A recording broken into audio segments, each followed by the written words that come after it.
Whether reason will prevail depends only partly upon us. We must hope and strive for the best. We must prepare for the worst. I'm Nathan Kiker. Welcome to our podcast, Clearer Than Truth. I'm glad to be joined by my co-host, George Bogdan. The wisdom of former Secretary of State Dean Acheson inspires our episodes. We emphasize clarity while examining the intricate global issues of today for a diverse audience. In a world where time is limited, we distill complex ideas, making them not just comprehensible, but in Acheson's words, clearer than truth. Welcome to Clearer Than Truth. I'm your host, Nathan Kiker, along with guest co-host Carson Becker.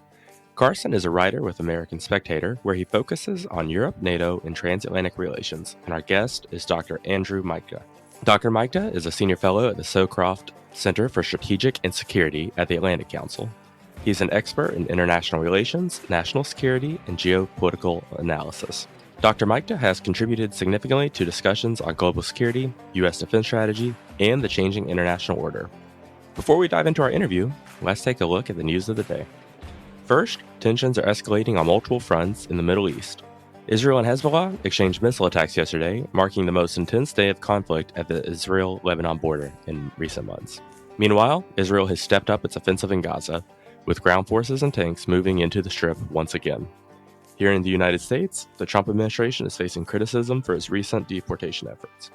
A federal judge has accused the government of evading its obligations by failing to provide requested information about deportation flights to El Salvador.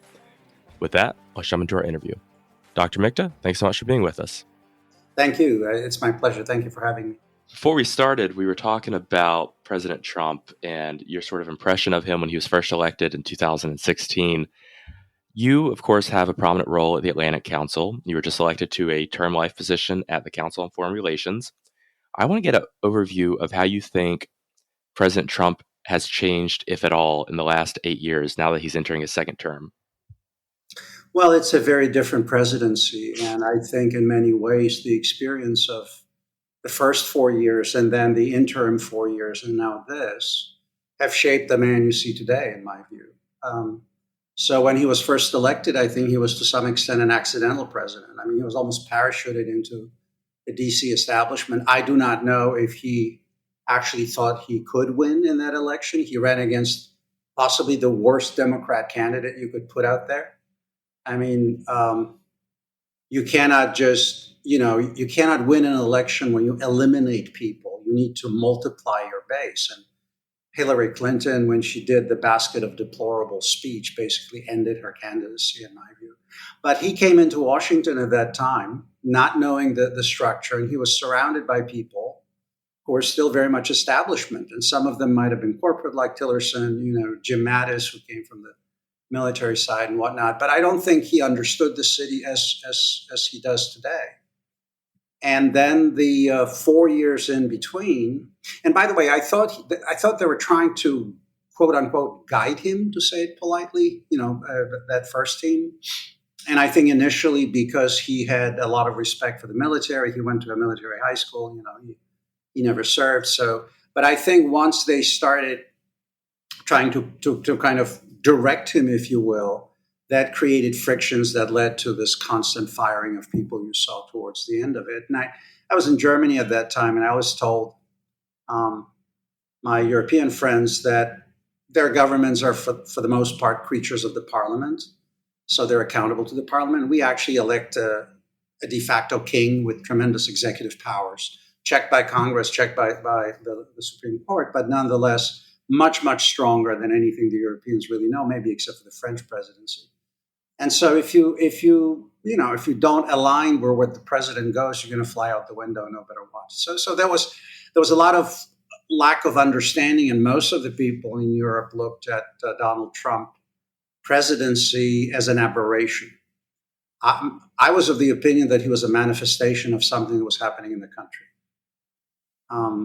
I've written for the last 20 years, even longer, about the folly of globalization, the offshoring of our manufacturing base. We're now at half of what the Chinese produce in terms of manufacturing goods. The Chinese are over 35%. We're like half of that.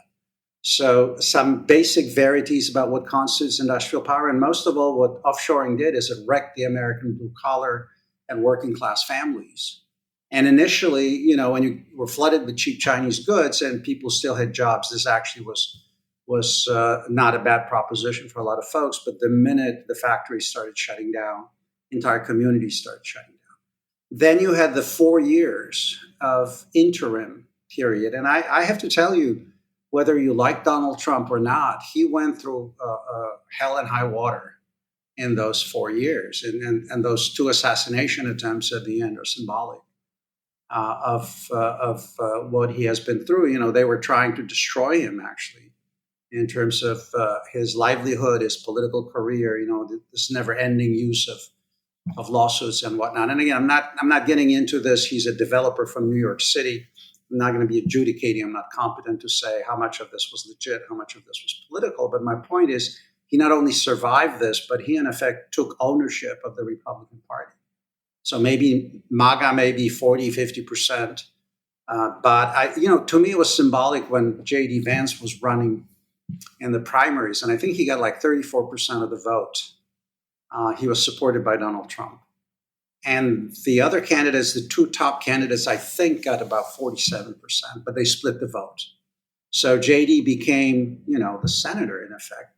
But my point was, that was also indicative to me that the old GOP no longer existed, that the elders in the party that would have in the past gone to those two candidates and said, no, Joe, you support Jim, you bail, we owe, all of that has changed. So to me, this presidency is symptomatic of something much more profound that's happening in the country.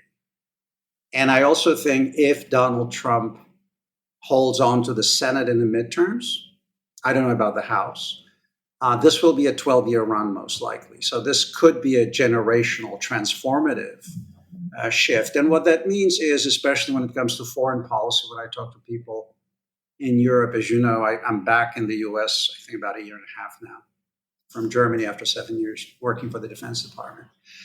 So I think the changes you see will be enduring.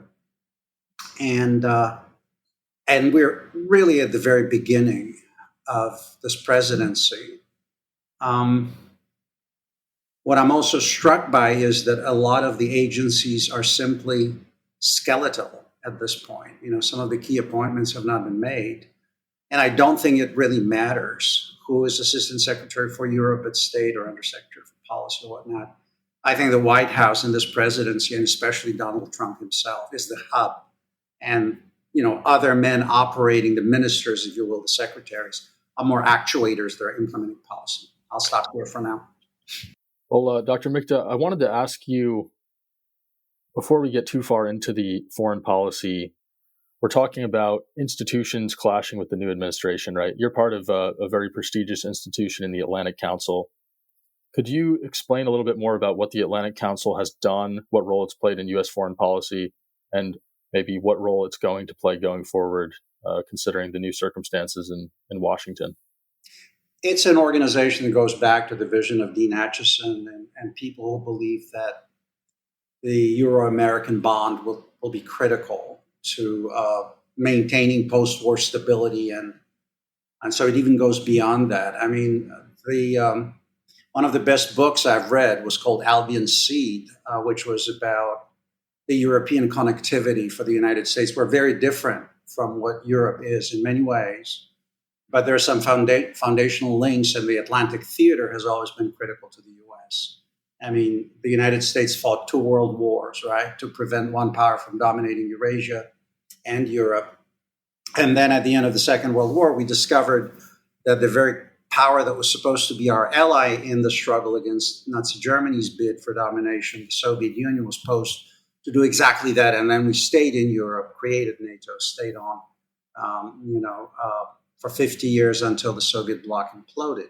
So the Atlantic Council is a nonpartisan organization, which gives it a key advantage because we can talk to either administration. We can engage with the Republican and the Democrat one. At the same time, it's an organization that's committed to transatlantic values. So we're not, realpolitik kind of outfit. We are not so much, every time I look at the work the Atlantic Council does, We not so much want to contemplate the problem and offer, just an analysis from the outside. We want to help the policy debate in terms of taking us back to these foundational assumptions about American power. And this is so much more important today, Carson, because as you know, since 2012, since President Obama for the first time made this unfortunate statement about pivoting to Asia, and that got the ball rolling. In fact, I'm very critical of the Obama administration's foreign policy because I think his reset with Russia. You remember Hillary Clinton with the big red button coming into Lavrov and all that nonsense that followed. And then pivot to Asia created a cohort that began to talk in terms of finding a strategic sleight of hand, if you will, that would allow us to actually maintain a relatively low level of defense spending and yet secure our interests in the Indo-Pacific. And that meant that because we are at about half of what we spend on defense compared to where we were in the Cold War, and our military is about half that size. We were never less than 2 million personnel in the joint force during the Cold War. And last year, we're at 3.1% of GDP on defense, which if you factor inflation and weapons acquisition, that was probably 2.7. So historic lows. During Vietnam War, the U.S. was 3.5 million in terms of personnel, close to 10% of GDP on defense. So this pivot to Asia rests on two things. It argues that the Europeans are fat and they can take care of themselves, that they're free riding, and there's a lot of truth to that, because I can tell you that for the last 20 years, I kept reminding our European friends that what they're doing is fundamentally destructive. They disarmed, especially Germany. And so here Trump was right telling them, you're not paying, you're sending money to the Russians. So coming back to the Atlantic Council, kind of for the detour, we are quintessentially about transatlantic relations. My work in geostrategy, if you look at what we do, is we do foresight work, geostrategy, and resilience. But the focus is how to preserve the transatlantic link, because I have argued consistently that alliances are force multipliers for the United States. And that the two theaters, the Atlantic and the Pacific, are not an either-or proposition, that if we lose credibility in the Atlantic, we're going to lose it in the Pacific. Having said that, we have 37 trillion almost in national debt. The nation is exhausted. The 2 decades of the so-called global war on terror, which in my view was the not wise policy, to chase jihadis over the mountains while China and Russia were rebuilding their militaries, and we were dropping millions of dollars in ordnance at a guy with a plywood Kalashnikov and a pair of sandals for 20 years, to the tune of about $8 trillion, which is the Watson Institute assessment of the cost. So we're at an inflection point where I think the Atlantic Council can play a very important role in trying to maintain and strengthen the transatlantic relationship, which is under considerable stress and it's at a risk of fracturing. I want to take a minute to talk about some of the specific countries in Europe that we're watching. How do you think that our allies, such as Germany, Poland, and Hungary, and let's start with Germany, are responding to the new Trump administration? Do you think they are in line with his vision on the need to spend more? Do you think they'll continue to do that for the long term? And how do you think they're going to respond to his continued sort of bombast? We saw J.D. Vance in Munich 2 months ago, basically laying out for Germany and Europe what their biggest problem was. I was actually at the Munich Security Conference, and after that speech, I talked to a lot of my European friends, and the overarching message was, we feel alone, we're alone, you've abandoned us, and on and on. I think it's high time we stop talking about Europe and Europeans in the aggregate and actually look at what the situation is like inside Europe. One of the reasons why you have so many issues with defense spending within NATO is that you have what I call the regionalized security optics across the alliance. So when I go to Helsinki or Tallinn or Vilnius or Warsaw, the sense of the Russian threat is very keen, it's existential. And these countries spend the money. There's a reason why the Swedes and the Finns wanted to join NATO. There's a reason why, the Poles are building probably the largest military right now based on their commitment to defense. The Lithuanian, these are city states, very small countries, but still 5% of GDP on defense and the rest of it. Then when you go to Berlin, you have a different conversation because Germany today is no longer the Bonn Republic of the Adenauer era and beyond. Once it unified, NATO enlarged, EU enlarged, Germany has buffers in the East. And you also are trying to come to terms, and I don't think the Germans have done it yet, what 2 decades of their Russia policy has actually brought to Europe. Because beginning with Schröder, but really with Merkel, the 16 years of Merkel are decisive here, where Germany built a Russia policy that effectively bypassed countries along the eastern flank. And it became a bilateral, German-Russian relationship. And if you look at what happened with the Nord Stream projects, Nord Stream is a quintessentially geopolitical project to bypass countries on the eastern flank, to allow at the same time the Russians to supply Germany with energy. And that tied in with the Energiewende, right, in Germany. So, and if you look at how that project unfolded, so in 2008, the Russians invaded Georgia, Nord Stream 1 was completed nonetheless. They invaded Crimea and seized it. Nord Stream 2 was started. And these Minsk agreements were just like slaps on the wrist. So every time Putin used military power, he scored a geopolitical win. And the relationship with the Germans, and I think he was looking for a sphere of influence deal in 2022.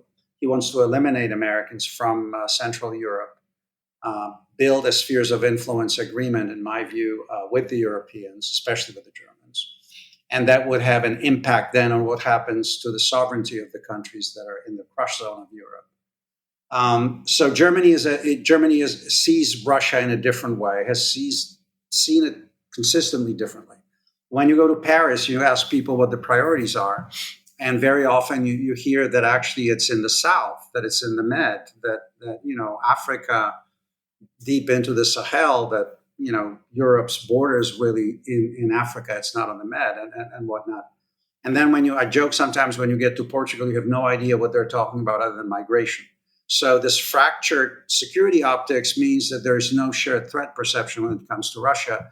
And the NATO alliance has been quintessentially built in order to deter and defend against the Russians. So we're at a point now where the Trump administration is actually it's already brought Russia out of isolation. It's trying to change its American relationship with Moscow. And, the fact that you exclude your allies from the negotiation with the Russians about the future of Ukraine, you're not only excluding the Ukrainians, you're also excluding your principal allies, which I think is a serious mistake.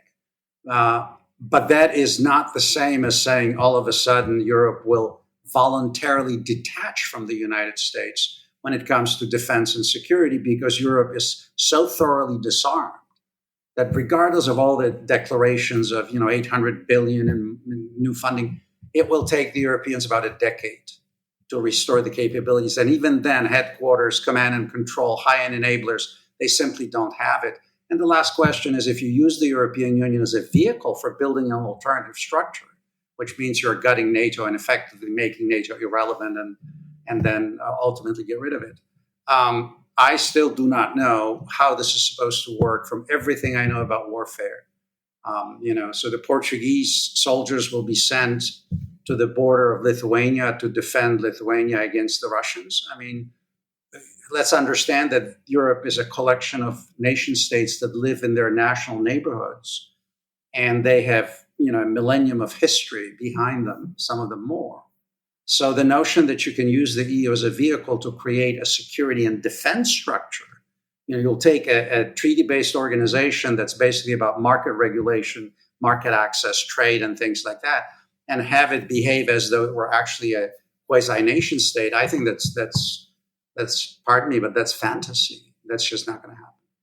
I want to talk a bit more about Russia. Obviously, President Trump had a conversation with President Putin a few days ago, which received a lot of attention. What do you think President Trump's end game and goal is for dealing with Russia moving forward? And do you think that he can force a peace in Ukraine? So two things. I mean, I believe Marco Rubio actually explicitly said that the end game is some sort of what I call Kissinger in reverse or Nixon in reverse, which is the belief that you can somehow put some daylight between Russia and China, and that would help us in terms of our competition against the Chinese in the Indo-Pacific. I think that's a very unrealistic expectation. What people forget is that Kissinger was able to do what he did shortly after the Russians, the Soviets, and the Chinese fought a war, right? The Ussuri River clashes. The hostility was palpable. China was in no position to compete in any shape or form, very poor nation. And so here, that moment in history was radically different from where we are today. I would argue that it's absolutely in the interest of the Chinese and the Russians to continue to stay together. There was a lot of theorizing several years ago, and I think it continues, about how we can actually use various tools to, for example, entice the Russians to move closer to the West. So I think that if there is a strategy behind it, and I think a lot of it is also personal, very transactional, very personal. You heard this from President Trump when he spoke, I think during one of his press conferences. He always brings up the Russia collusion, the Biden laptop, and the rest of it. So there is a sense that Russia was used against him, that the relationship with the Russians was used against him. So there may be a personal aspect where he feels angry and aggrieved. But I think in terms of strategy, that's the expectation. So what's happening, the whole peace deal with Ukraine, in my mind, is not so much about Ukraine. I think Donald Trump looks at Ukraine as a losing proposition, as a bad deal, if you will, that he didn't start, he inherited, he wants to shut it down.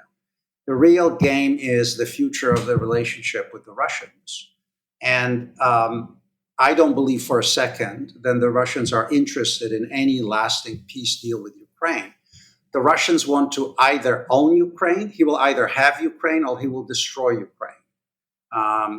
And I argue this because if you look at where Russia is, this neo-imperial drive, he's in effect relitigating the end of the Cold War, and he's about to score a historic win. If he gets a deal that actually ratifies the territorial gains, reopens Nord Stream, brings cooperation with the United States, not to mention hockey team games that you hear about, which is trivial, but that economic opening, having the United States midwife, in effect, the deal, that's a sea change.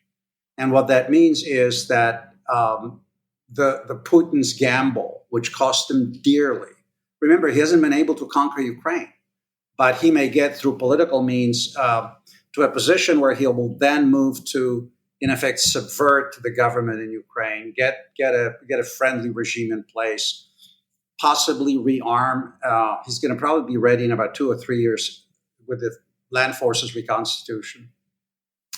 And then if there is a crisis in the Indo-Pacific, he may blackmail the Europeans or worse. So this is the game. This is the critical game changer. Now, what may flip all of this? Because remember, President Trump has invested so much of his prestige into this deal, and Putin may overshoot.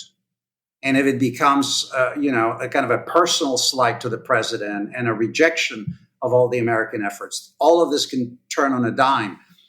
I think the Ukrainians have played it very smartly after this disastrous meeting at the White House when they went to Saudi Arabia. And in effect, you look at the atmospherics of that meeting. I mean, Marco Rubio saying the ball is in the Russian court right now. The Ukrainians have agreed to a peace agreement. We're going to have the minerals agreement and on and on and on and on. So the Ukrainians, I think, are playing it very close to the vest, trying to maximize pressure on Russia, have the conversation what the Russians are doing. Having said that, do I believe in any meaningful ceasefire agreement or in any meaningful deal? No. I mean, with all due respect, the Russians agree not to attack energy infrastructure, but they start attacking, housing states and all of that. He believes that he's winning. He wants to prolong this as much as he can, grab as much territory, and as long as he can stretch this negotiation. And remember, he flatters President Trump. I was watching him yesterday. He was publicly thanking Donald Trump and for U.S. presidential leadership and the rest of it. Look, I mean, we're looking at a radically changed security environment in Europe. Imagine that the Ukrainian state collapses. And I keep coming back. The Ukrainians get a vote in all of this. They have fought for 3 years. They've bled. You can't simply tell them to go back into their box. There's a reason why those men and women went to the front. But even if Ukraine were to be conquered and occupied, several things will happen. The worst case scenario, the manpower that is now in our ledger, in effect fighting on the side of the West, right, will be put in the ledger of the Russians. Some of them will be forced into security services, just like with the Chechens. Some of them will never give up. I think western parts of Ukraine, Halychina and Volhynia, will continue to resist. It's the most patriotic, nationalistic part of the country. But most of all, you will have thousands of PTSD'd men who have used weapons, lived under horrific conditions, with a profound sense of betrayal entering Europe. And I don't think anybody in Europe is talking about what the consequences might be of that in terms of, instability, potentially crime rate, and other things that could happen. So I don't see a good scenario right now. We never got to a point, and I put some blame on the Biden administration for 2022, because I've worked with the Ukrainian military for 7 years when I was in Germany. And had we given the Ukrainians in 2022 for their offensive, the first offensive, what we gave them for the second, they had a real chance of breaking the Russians in militarily, rendering them combat ineffective. Because the Russians had no logistics, no leadership, no defenses, most of all. And this obsession with escalation management that the advisors to President Biden's had, that gave the Russians time. And the reality is, once the Russians hold territory, they reinforce it, they mine it, and they attrit it. Then in the second offensive, that first most motivated army, the volunteer army Ukraine had. There's this often cited quote, it's become a cliche at this point, from Lord Ismay, the first NATO Secretary General. And the purpose of NATO is partly to keep the Germans down, right? It's this concept of keeping the German military as a non-factor to a certain extent. And a lot of the rhetoric we're hearing now is talking about Germany taking the military burden of the continent. And I almost see this period as a return to the German question. What do you think would be the long-term consequences of a remilitarized Germany? And in the context of a return to Merkelism, couldn't that become ultimately a bigger problem for Europe? So I think that this is happening. It's a great question, Carson. This is happening in the context of also the attempt to rewrite the Union Treaty, to re-centralize even further. If it happens that the veto is abolished and you've got qualified majority voting and the rest of it,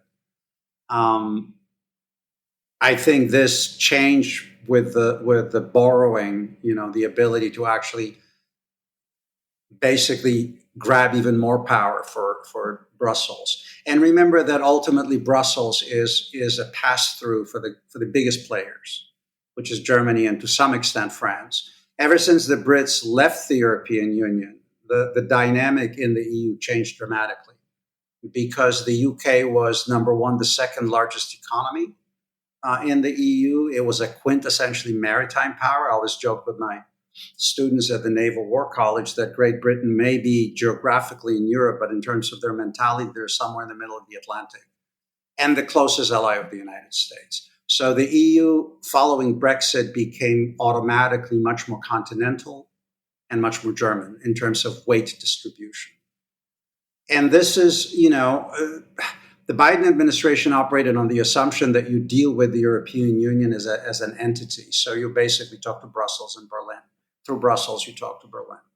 I think that the Trump administration will try to leverage bilateral relationships because it allows us more influence. But coming back to your question about Germany, I am not sure if Germany can do it.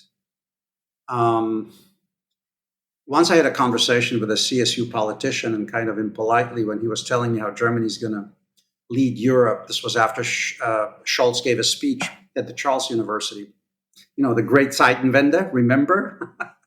What happened to the Zeitenwende? I sometimes joked I'd like more Wende and less Zeit. This was almost a publicity stunt. I think Scholz did this because had he not given that speech, they would have ended up being the second biggest loser after Russia. He had to align with where America was leading NATO. I think the message from the administration was, this is the time you have to choose side, you have to go, you can't equivocate. But not much followed. And right now, I worked with the Bundeswehr. I had German officers who worked for me in Garmisch. Ministry of Defense was one of our partners there. And I have to tell you that I am not sure you can get there or get there fast enough. The Bundeswehr of today and the Bundeswehr of the Cold War, two very different things.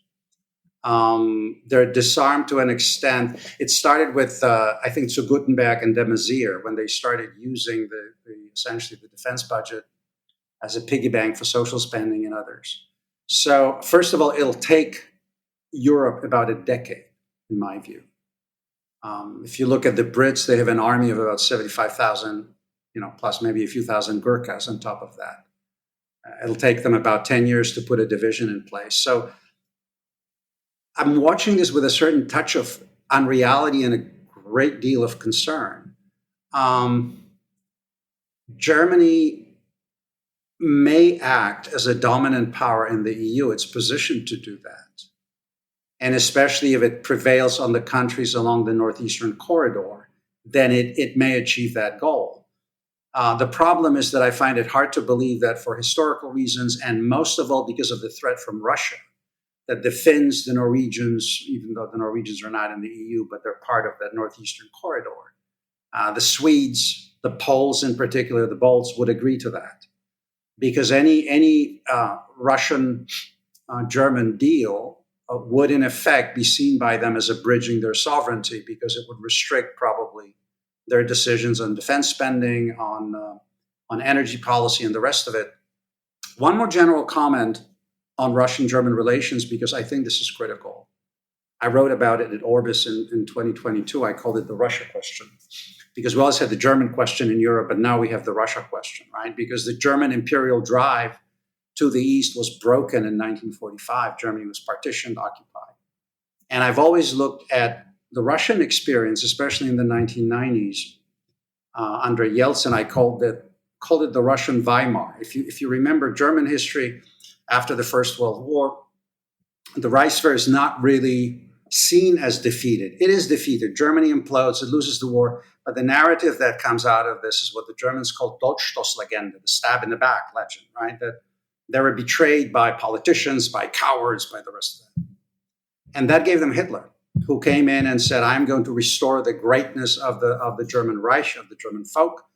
So the 20 years between the two world wars, to me, is just a period of armistice between two battles of Germany's bid for empire in the East. So fast forwarding to Russia, in my view, the narrative that emerged in the 1990s, when you had this tremendous impoverishment of the Russian people, the theft of assets and the attempt to build democracy that completely failed, that was the Russian Weimar. And that, Putin's narrative has been, we were betrayed. We were not defeated. There was no war with NATO. We were betrayed by, cowardly Gorbachev, drunken Yeltsin, but most of all by the West. And I will restore, as he loves to say, Veliki Ruski Mir, the great Russian world and the great Russian peace. And the reason I bring this up is that until that narrative is broken, Russia will remain a chronic threat to Europe. And the question is, are the Germans willing to recognize this, or are they going to go with their corporate interests, which are very much tied to three elements? I mean, the Russian energy, which was essential to producing at speed and scale machines, fertilizers, cars, cheap gas coming in, especially as they were getting away from nuclear. The Chinese market, and we haven't touched on the question of how China may play in Europe, but that is the huge question. I think how Europeans, especially the Germans, roll on China will define transatlantic relations. And then until now, they basically operated on the assumption they have legacy military installations from the United States, so they don't have to spend on defense. I mean, it was a kind of a triad. And the first one imploded, but if there is a rapprochement between the United States and Russia, then there will be tremendous pressure in Germany to reconnect. And that, however, because for 20 years, for 16 under Merkel, but even before that, the Germans have not tried to achieve what I call the second grand reconciliation and build trust, just like they're reconciled with the French. They have not done much to do this with the countries on the eastern side of their border. One of the more interesting figures to emerge from the post-communist period in Central and Eastern Europe, I think, is Viktor Orban. I think under his leadership, Hungary is really punching above its weight. It's a country of, 8 million people? And they're talking about moving 35,000 U.S. troops from Germany now into Hungary, potentially. No, I'm not sure. no. You don't think it's a serious prospect? I don't buy it. We're gonna No. Look. I mean, I don't know where this leak came from or who said that. It may very well be that somebody in the administration or Orban had a neuron flash and made the statement. I have no idea. In terms of our force posture in Europe, it absolutely makes no sense. If it were to happen, that means that essentially we're looking at the waning days of the alliance, regardless of whether or not it's still in place, because you don't need U.S. troops in Hungary to deter or defend. You need them in Poland, you need them in Finland, the Baltic states, and Romania. You need them in the line of contact to deter. But as for Orban, it's a remarkable story, because if you look at how anti-Russian and anti-Soviets the Hungarians have been historically, the story of the Budapest uprising that's the Soviets crushed. This is truly a sea change. And I think what Orban is trying to do, because he's locked in control over the country in terms of political institutions and how the economy functions, he is trying to, basically work both sides and get as good a deal as he can. So yeah, it's a small country that's punching above its weight, as you're saying, but maybe that will cost that country dearly down the line, because if indeed the structure emerges that is built around the economic power of Germany with some sort of a military added to it, then unless the Hungarians work a deal whereby they have a special place in this rapprochement between Russia and Germany going forward, they won't really have very, very many places to go, especially if the United States engagement to Europe becomes less and less over time. I don't think we're going home, but I think we will never work again with NATO the same way we did, even if a new administration comes in, because the realities are such that the United States can no longer sustain the force posture where we provide the bulk of conventional capabilities. We will. I think the Europeans don't understand is that they desperately need American nuclear umbrella. They need our high-end enablers. They need our integration, battle management systems, the whole thing. C2, ISR. Logistics. I mean, without American logistics, Ukraine could not have been supplied.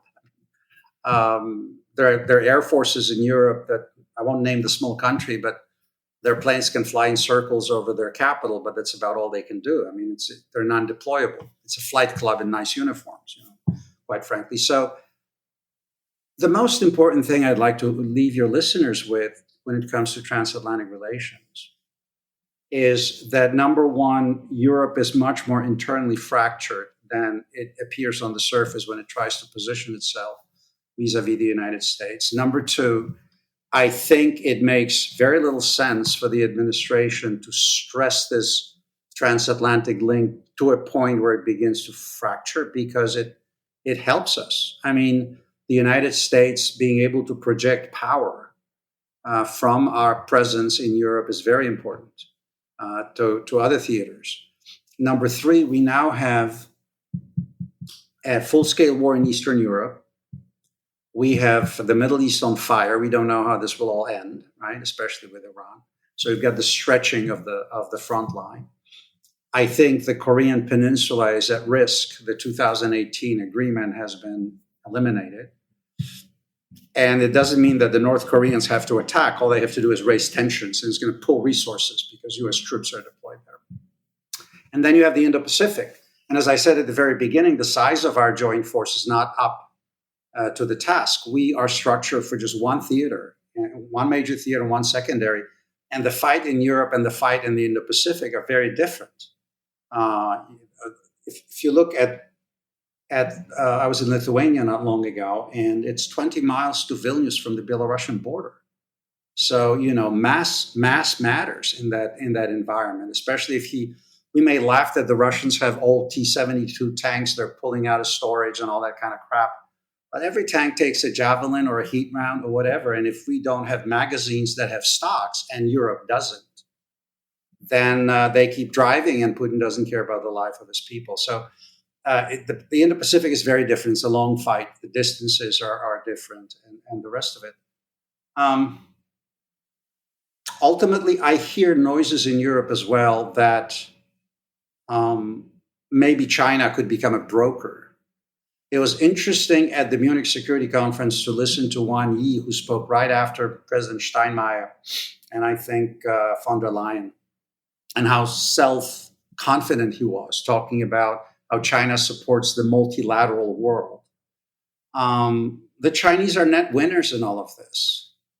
The West has expended a lot of resources. The Russians have expended a lot of resources. The Chinese keep building, I believe, an equivalent of a British Navy every 4 years in numerical terms.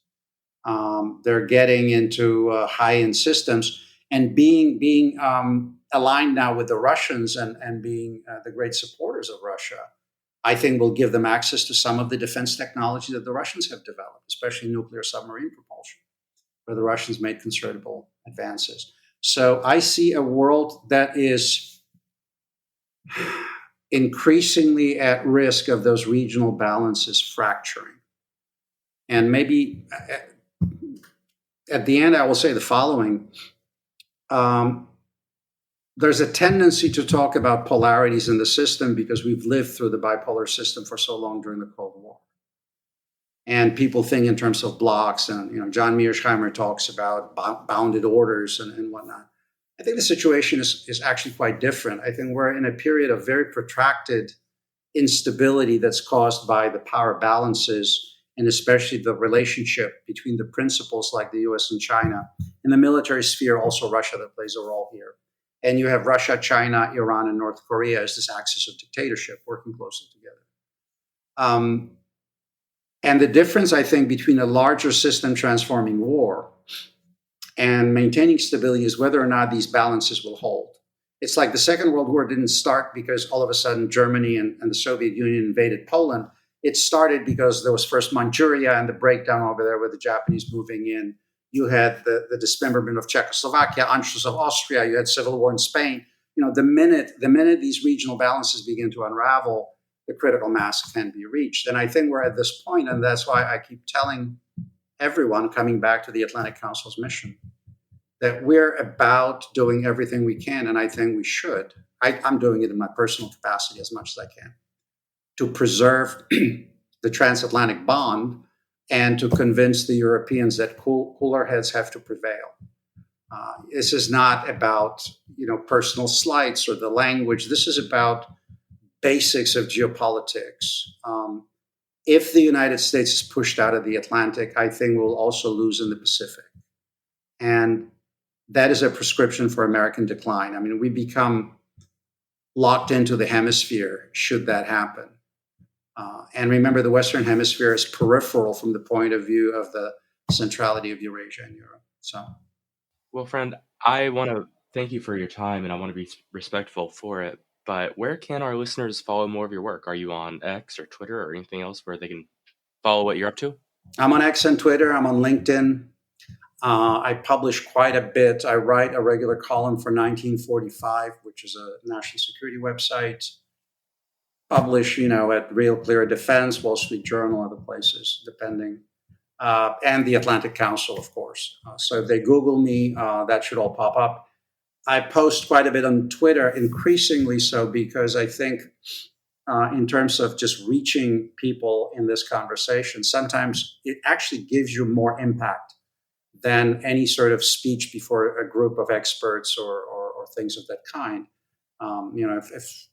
If you post something, you post a string that is retweeted, 200,000 times or is seen by 500,000 people, you'll have a greater impact. So we're still trying to wrap ourselves around. I mean, what you're doing in terms of podcasts, same thing. I mean, this is a very different environment when it comes to how we shape the policy debate, and the traditional media outlets no longer do that.